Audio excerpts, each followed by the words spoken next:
Ex-trucker here. Backstory: went through a time where I wanted to do enforcement work, scale house, etc.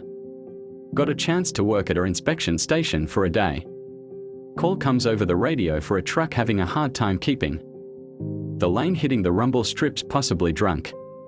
He's approaching the station officer. I'm with, turns on the lights and figures he'll pull in and we can talk to them. Guy pulls around back for inspection. Officer asks if I can go out back and talk to him, make sure he has all his documents in order and he'll be out in a minute.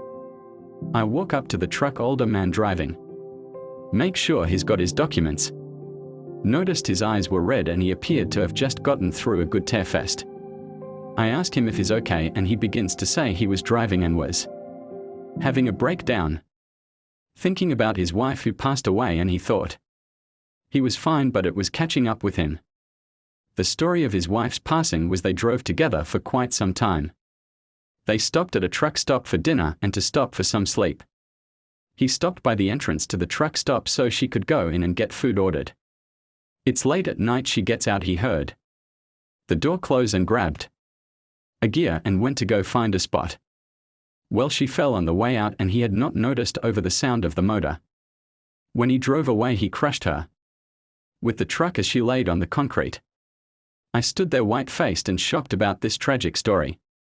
The kicker to all this is myself at the time, being a relatively green CDL driver, asked when it happened.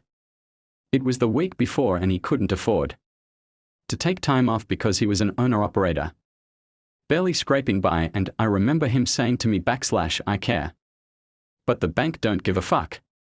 So here I sit / poor soul out there dealing with that news. I think about him from time to time.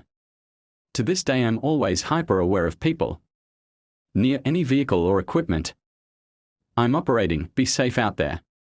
Edit. Oh wow, thanks folks for the awards and upticks. I hope that if you drive or are a pedestrian, always keep a lookout, it can happen anywhere.